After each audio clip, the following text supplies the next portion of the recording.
with that, we see superimposed against that a kind of ghosted form of the seven-branched candelabrum, that preeminent Jewish symbol across art. And at the same time, the whole thing in a different way is like a Byzantine icon. So we've got the main subject here, but along the sides, you see smaller images of other moments within his career as lieutenant general, his military career. As in a Byzantine icon, you would have the saint centered, let's say St. Francis of Assisi, and along the sides you had a series of key moments from his life. So again, different traditions are interwoven art historically and theologically here. One last one from this particular Fulbright series is of Esther Sukar and Queenie Sukar, and the husband of Esther Sukar, Mr. Belkar. So we see a trio of figures, and we see them staring left, right, and out at us, almost like the image of the threefold Godhead within the Indic tradition, almost as if we have Shiva, Vishnu, Brahma, Brahman, Vishnu, Shiva, and so on. And yet that's not who they are, and yet that's part of what they are. And in fact, around the periphery, the framing, as you can see, is made up of familiar popular imagery of various figures within the Indic tradition. Of course, my favorite and everybody's favorite is Ganesh up there at the top.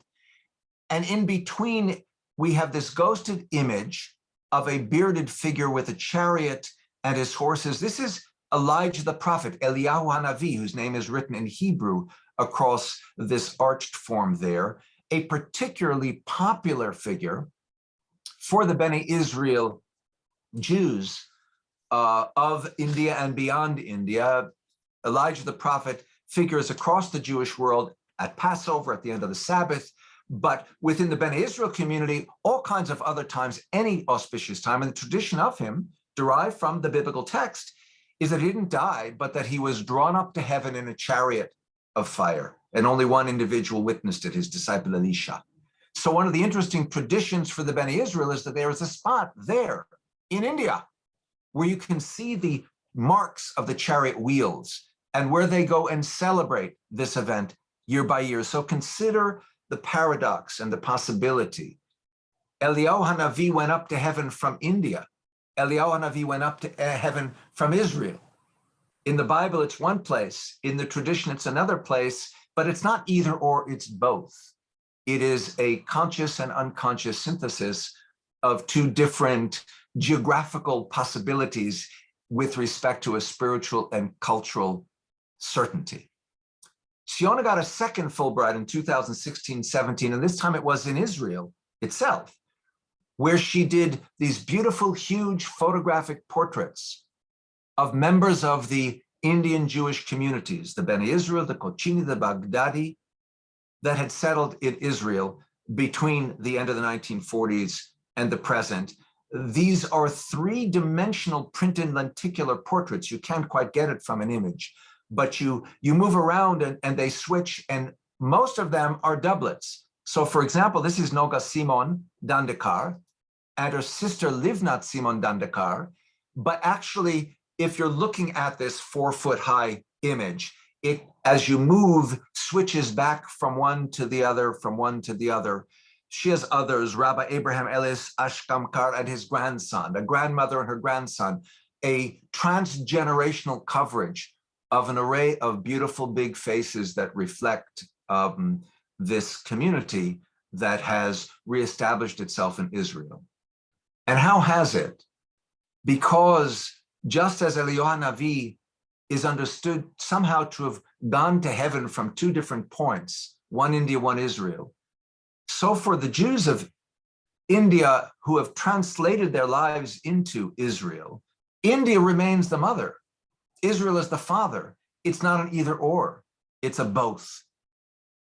And one of the more interesting recent developments within that community is that they have come together, and starting with what already exists as a Kochini community center, been in the process of building an Indian Jewish community center. And you can see cultural complex, synagogue, spiritual complex, gardens. And this is the architectural proposal. This is how it would look in a sketch from the sky. It's not yet been built. And you can see it's intended to be a stylized lotus blossom.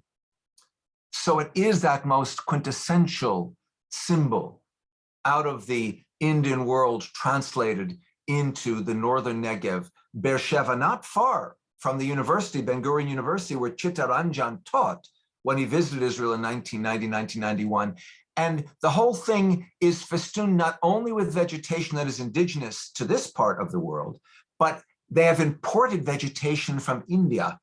So this will literally be a piece of India within Israel to serve not only the Indian Jewish communities there, but all of those who are interested in learning, as they should, about this rather rich, diverse, and interesting community.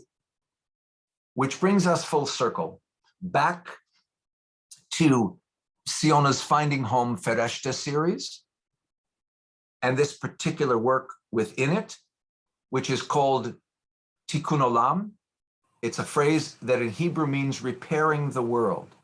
It's a phrase that occurs in rabbinic tradition, but reaches a kind of crescendo within the late Kabbalistic tradition of Isaac Luria in Safed, the Galilee, in Israel, in the 1560s, early 1570s. Tikkun Olam is the obligation that we all have to leave the world a better place than it was when we were born into it.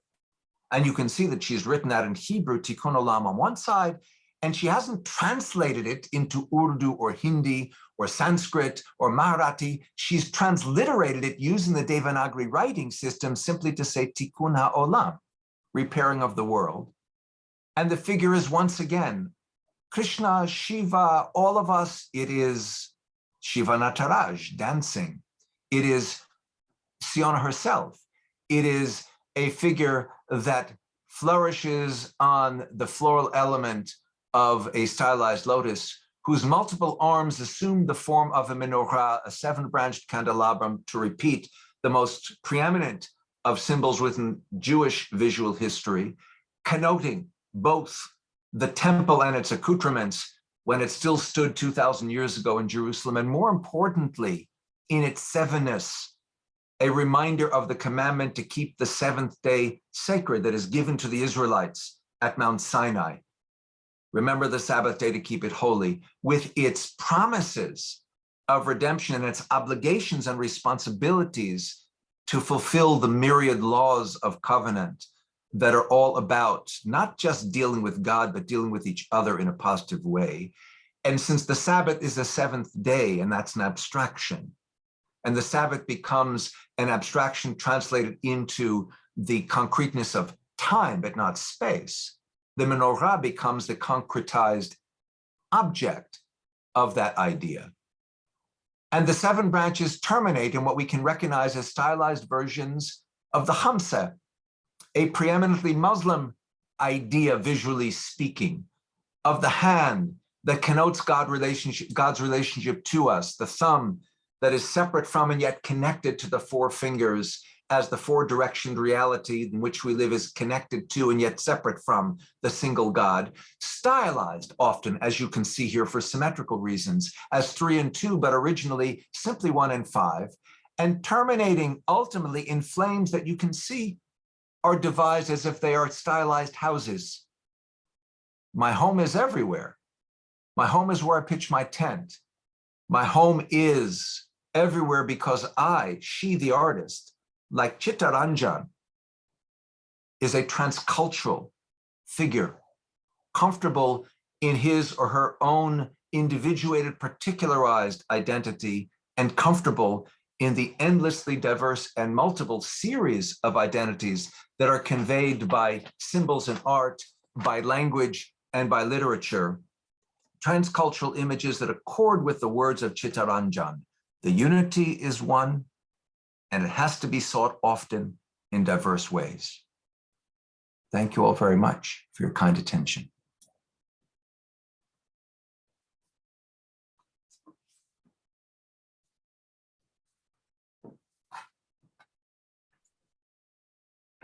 Thank you. Thank you, Professor Ori, for My giving pleasure. an excellent and deep presentation, and the best way, we can relate from the work of Chitta Ranjan with this important artist. So, dear and respected friend, if you have any question, and any queries, let me know. I'm looking to see if there are questions in the chat, but I don't see any. But I thank you very much for the compliment. Yes. Siona Benjamin, Majumdar ji, yes, please ask your question. It was an excellent presentation. I'm working on the Indian Jewish community, sir, and I must tell you, like I'm very thankful to hear this. I'm a PhD research scholar. I was just, it's just a question, it's a query. Why do we hear Chitta Ranjan Das's work so less? We get to hear so much of other writers. There are writers like Yuri Igorovat, Shalva Well. There are so many writers working. Why do we hear Chitta Ranjan Das so less? And again, congratulations, sir, the way you, conceived the whole of Siona Benjamin, one of the Indian Jewish women, I would call. The way that you conceive the whole of the thing, it brought each of the images. If you would just enlighten, why do we hear Sure. Chitta Ranjan Das so less? Thank you, sir. Thank you. And I have two comments.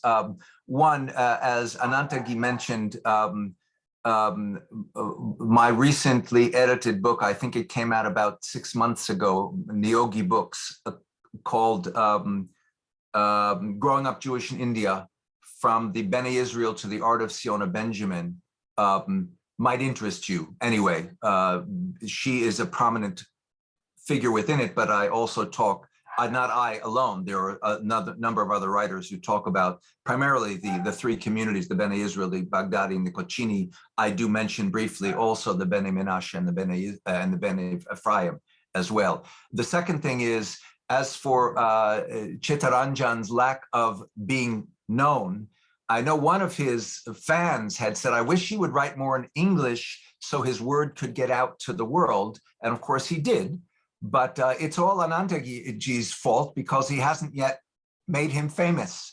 So that's his big project. And of course he's already engaged in it, but he's gonna have to work harder, because I agree with you. This is someone about whom the world should know. And certainly in the West, he's completely unknown, which is ridiculous. But we've got to work on that. Thank you. Thank you, sir. Your work is also excellent. Your work that, your books, and looking forward for more interactions. Thank you, sir. Thank you.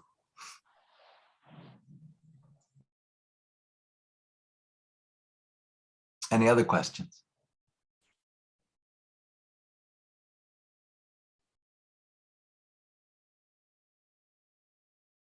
Maybe, thank you, Ori, so much. And maybe one strand of contemporary engagement is that, given Chittavai's sensitivity to understand, the very painful path of cultural compulsion that Jews from India were subjected to. And we may not think about it only in the past tense, and it might also be a continued reality. And especially, as you very insightfully pointed to, the growing xenophobia, nationalistic xenophobia in Israel itself. And so, given that what is the possibility of cultivating a different pathway? For example, now Israel is for Jews from everywhere. Now the predominance of this one cultural point of view, and it is also to some extent a civilizational question. And now the Jews from India who went to Israel in the beginning, their children and grandchildren, their contemporary location is different, possibly a little different. And whether there has been some attempt at a critique of this exclusiveness as prejudice, and building upon that different genealogy of growing up in Indian heritage, if there has been some element of that, and whether that has led to a possible critique and alternative to this kind of cultural exclusiveness in contemporary Israel. Yeah, I have three comments about that. One, the first breakthrough for a non-European, non-Ashkenazi identity within Israel came in the 90s, and it was around the same time that the Oslo Accords between the Israelis and the Palestinians were pushing forward in a positive way in the early 90s, where you actually had a prime minister who was not of European extraction. So the Israeli world became a little bit more aware, I think, of its own diversity, but that's insufficient. That was just a beginning point. My second comment is that, and as one moves forward, alas, I think the whole everything about Israel's society, both within and in its relationship to the Palestinians in particular, started to go backwards during the long reign of Netanyahu, who I believe to be not particularly sympathetic to the kind of thinking that we admire from someone like Chitta Ranjan. And I'm somewhat hopeful, in spite of the fact that the current prime minister, I'm not sure about, yet the coalition that he has put together, which includes Palestinian Arab members, gives me a little bit of hope that Israel may have turned a corner and will go in a direction that is, again, more conscious of and appreciative of the diversity of its own population, which is something that comes hand in hand, I think, with its ability to work with the Palestinians, who, by the way, are far from perfect in their ability to work with the Israelis. So if people are too eager to dump it on the Israelis, the Palestinians have a huge responsibility as well for the failure of effective dialogue between the two sides. But the third thing is, specifically where the Indian Jewish community is concerned, my sense, when I was last there and I met with members of the community, and we discussed, this book that I was in the process of editing, and they were telling me about the community center that was in the process of developing. They are having the book translated into Hebrew because they want their community to be able to read it.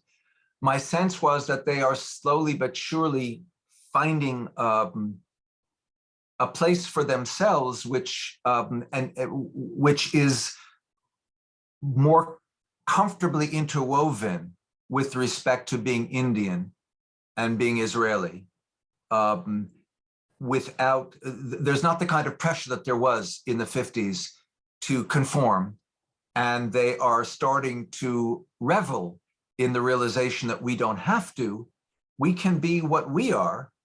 And for the rest of Israel, it may take them longer, but eventually they're going to come to realize it's not just that the Indian Jewish community can revel in being what it is within Israel, but actually, you know what it contributes to. As for example, we started out with that song at your suggestion. She's an Indian Israeli, an Indian Jewish singer.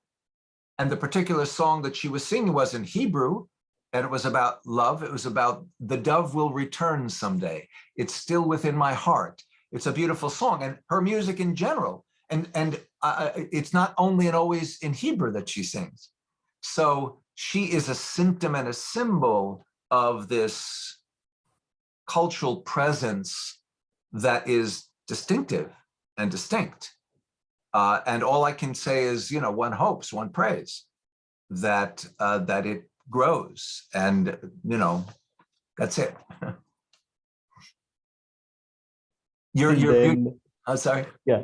So lovely, inshallah, Yeah, it is it's inshallah. Yep. Yeah. And now we have many friends who are co-present. So to begin with, the wise Gyan Luigi, our friend.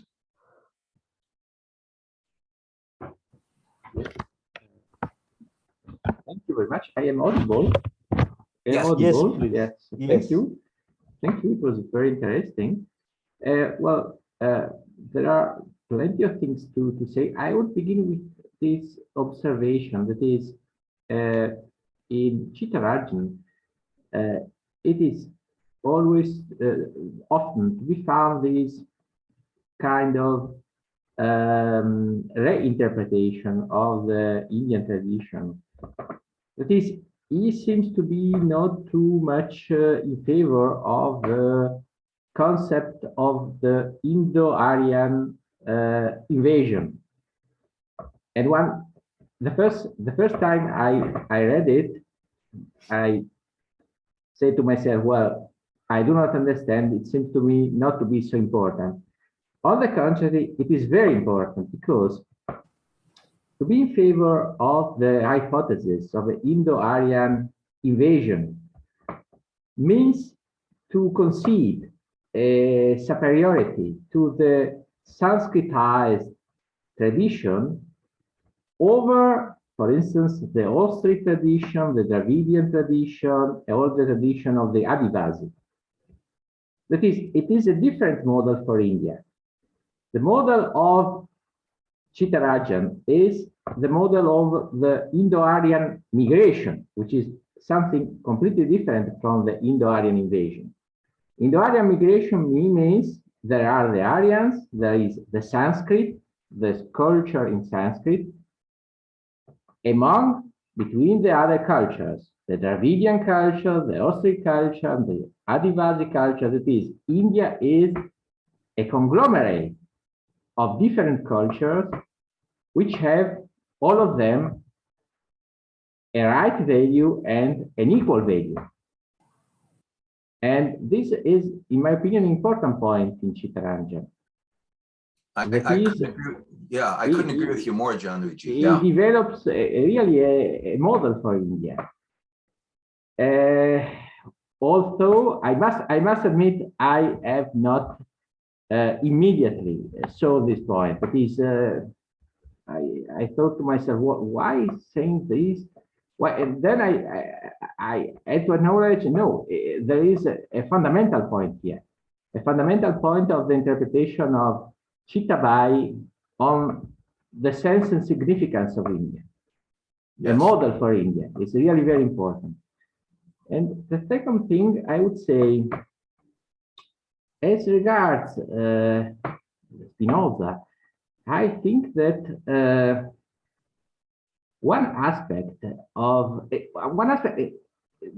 as far as I have seen about the observation of Chitta Bai on Spinoza, I think that he has pointed out an important point. That is, usually I speak for myself, I have been always impressed by the insistence with which Spinoza says we humans are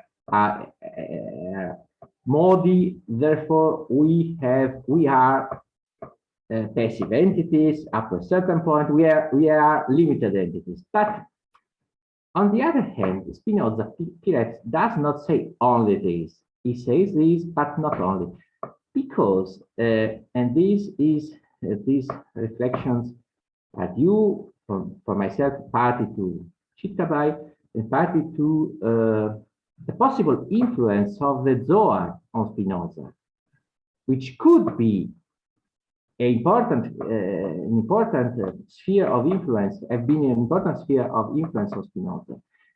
The Zohar says, Spinoza says, that we are modi manifestations of the divinity. It is, divinity is not something which is completely transcendent, and we are not completely immanent. That is, there is a mutual relationship between divinity and us.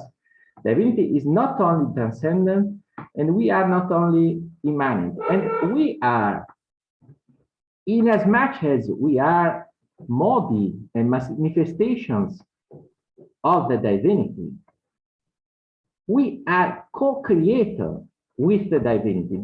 Creation is not concluded. And this is a point which could be also of great importance in order to understand that Spinoza is not only the philosopher of the limitation of the modi, but also of the presence of the divinity in the modi, because we are in as much as we are modi of the divinity, we are part of the divine essence. And I think that Chitta has pointed out mostly at this point the positive aspect of Spinoza. Because Spinoza insists on our limitations, but he insists also on the possibility that we have to go out from in the words of the Zohar, of the exile from the divinity in which we immediately are, in order to understand that we can come back to the divinity itself. That is, I think that Chitta has seen mostly and rightly the positive aspects of the Spinoza's meditation. It is also a point which I would like to mention, because in my opinion, it is important for the reading and interpretation of Spinoza himself. Yes. Thank you very much. Thank you. Well, Gianluigi, first of all, with respect to your first comment, I have always thought that the arrival of the Indo-Aryans was a migration as opposed to an invasion. Although I suppose the argument for invasion is that some of the implements they brought with them seem to be implements of war, but that doesn't necessarily mean that it was an invasion. So I, first of all, agree with you that it's certainly open, and I've always thought of it as migration. And I agree with you that the implications of migration versus invasion with respect to superior, inferior, and that kind of ideology is very important. So absolutely agree. And second, with respect to Spinoza and both Spinoza and Chitta Ranjan's read of Spinoza, first of all, I agree with you completely about his read of him, but I also agree with you about Spinoza himself. In fact, I wrote a paper, an article on Spinoza as mystic. So I don't know whether he specifically studied Zohar, although it's perfectly conceivable that he would have, given the fact that he was studying very much to become a rabbinical student until he ran afoul of his own community, as you know. But his concept of natura, naturans, natura, naturata, the combination of transcendent, immanent, as you put it, is very much the concept of panhenotheism, not pantheism, as you know, but panhenotheism, the one God in everything, which is very much inherent within Zoharistic thinking and more broadly in mystical thinking. So I think you have a very valid point, both with respect to Spinoza and with respect to Chitta Ranjan's understanding of Spinoza. So thank you very much. Grazie molto. Thank you. And when two wise minds meet, only, sparkles can blossom. And to this, I just want to add that in his book on Spinoza, Chitta also has tried to understand Spinoza as European Krishna. He uses this word in a very interesting way. And of course, he elaborates, how Spinoza was also in dialogue with Indian traditions and, and the element of love, and also his dialogue with Buddhism.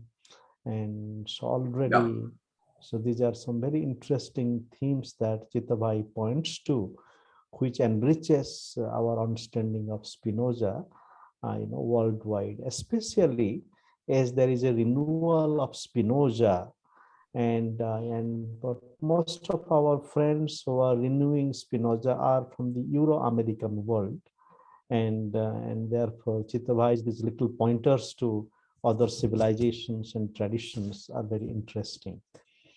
So that was his aim, as you know, to interconnect cultures and civilizations, which is why he was so eager to devour languages. And so we deepen and widen our universe of discourse. Now we have Dr. Singh with us. So Dr. Singh, please.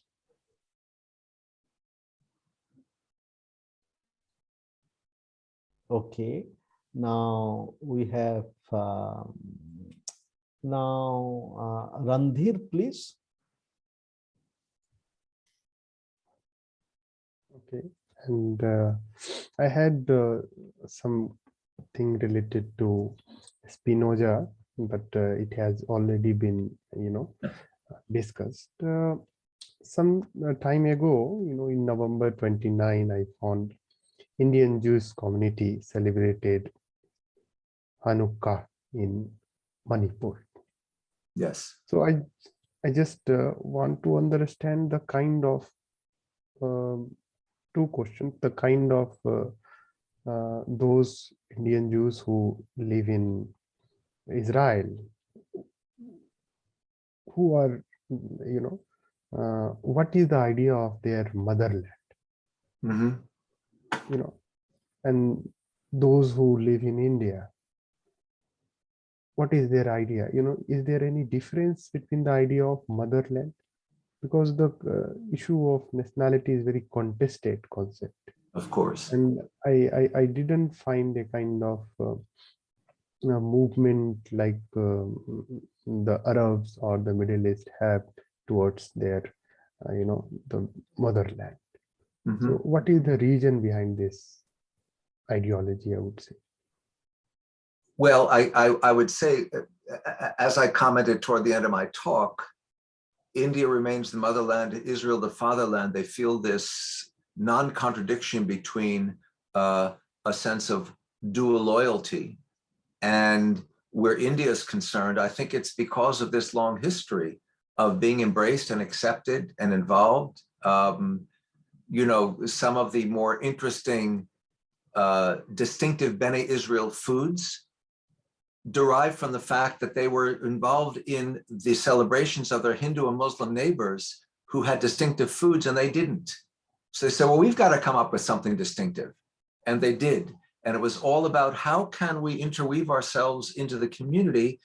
And at the same time, when the 19th century British Christian missionaries came to India, and of course, they found a Jewish community there, which they were eager to convert into Christianity. And in fact, the Bene Israel, who seemed to have lost touch with many of the basics of their Jewish heritage, they still held on to, keeping the Sabbath and things of that sort, but they didn't even know Hebrew any longer. It was missionaries who helped provide them with dictionaries, Maharati Hebrew dictionaries, the Torah translated into Marathi so they could read it directly and so on. And yet the comment was, but they're stubborn. They still don't, the idea was, okay, once they read this stuff, they're going to realize they should become Christians.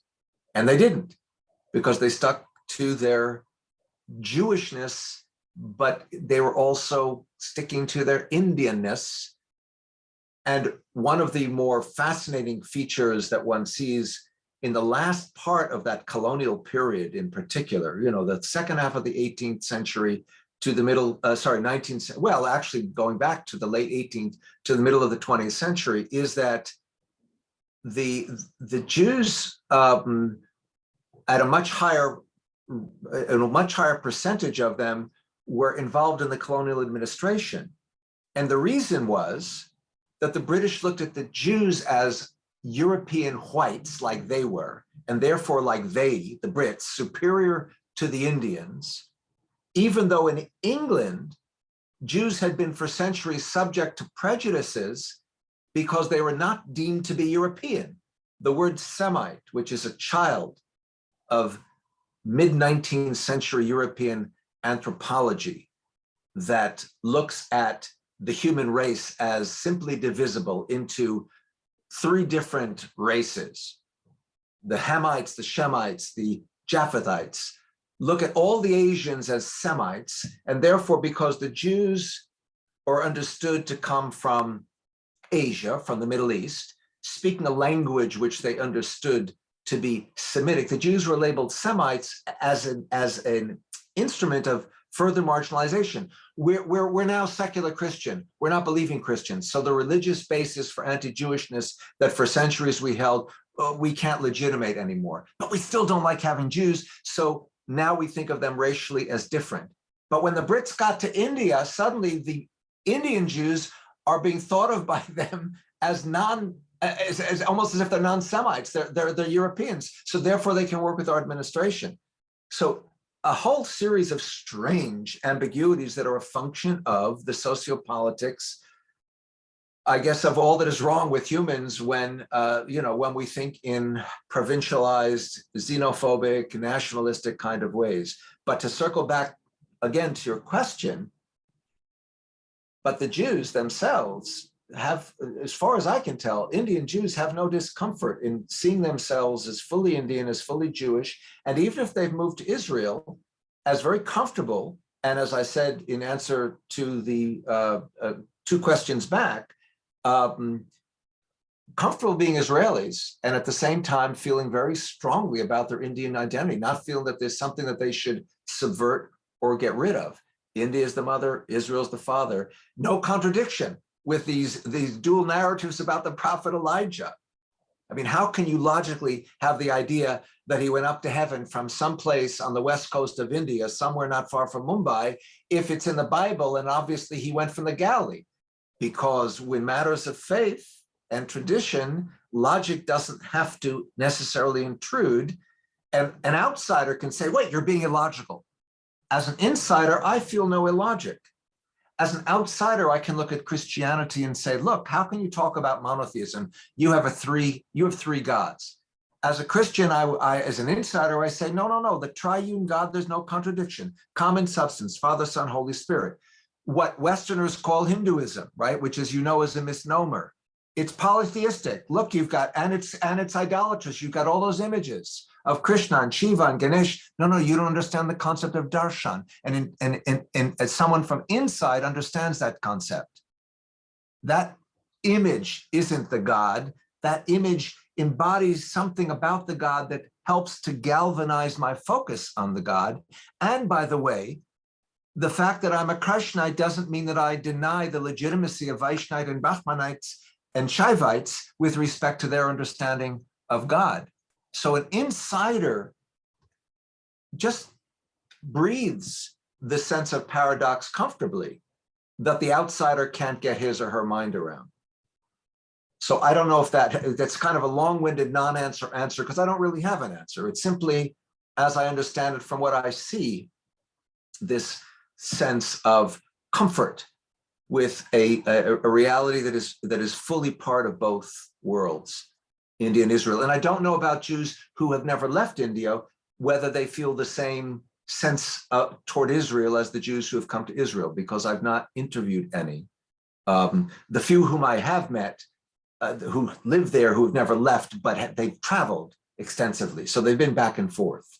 So they don't qualify. I don't know if there are Jews who've never left and wouldn't think of leaving and who don't feel that kind of a association, but I suspect they do feel that kind of association. It's the best I can do on that question. Thank you for it. It's a good question. Thank you both. And we are slowly, getting the embrace of time. But we still have a good few minutes with us. Now, Dr. Chand, would you kindly share some thought?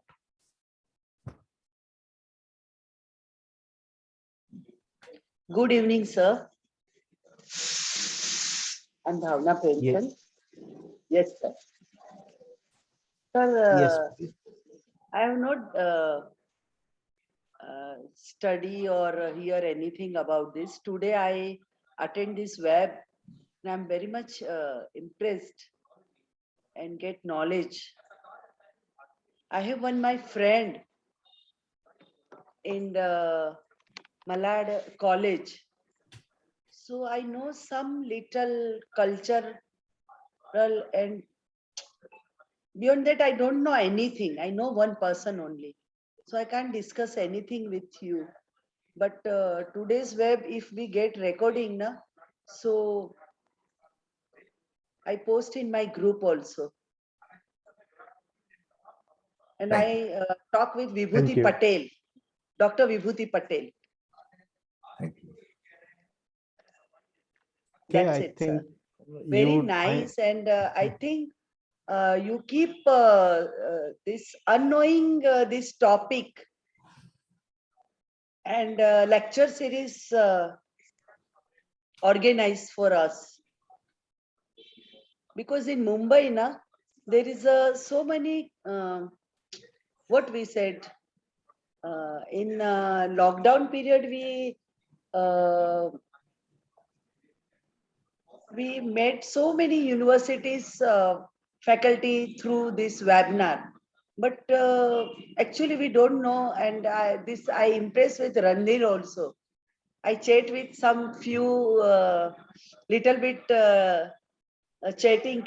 I don't know. I think I understood ki Randir from USA, but Nirman University, Raffles University in Rajasthan, really we don't know. Didn't know. But I told my principal also today, and I discussed with some webs information. That's it. But in future, I will organize one session. I asked Randir what we want from your webinar for my staff Thank you. and my syllabus, because my college is autonomous college. So we have our own syllabus in each department. We have socio, eco, psycho. So we have discussed some thinkers or some such a webinar. So utilize for all the subject. This is my aim. Thank you. This is my Thank aim, you so Randir. much. Thank you so much. I have more expectation from you only, Randir. Thank you. Thank you. Yeah, thank you so much, and God bless you. Thank you. Yes, Dr. Chand. So your expectations have always already the Yes. promised path of realization. Yes, yes, yes. Because when you know something, then your what you say in Hindi, Jijivisha is long, you know. We want to know more. Yes, So, and Yes, and sir. we just want to share that we Yes. are holding a dialogue every Sunday, you know, by God's grace, without fail.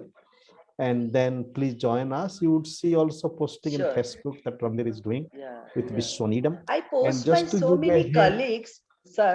I want to tell you one thing, but you know the what we say in one uh, uh, what we said in our faculty, we every staff want they join before last 10 years, 8 years, they want certificate. I discussed with Randir that regarding certificate, because if they don't get certificate, I don't mind, I don't get certificate, but some staff needed case 1, yeah, we have Yes, case yes. 2, Yes, we yeah, for the provide. improvement. That's why they Okay. don't attend this.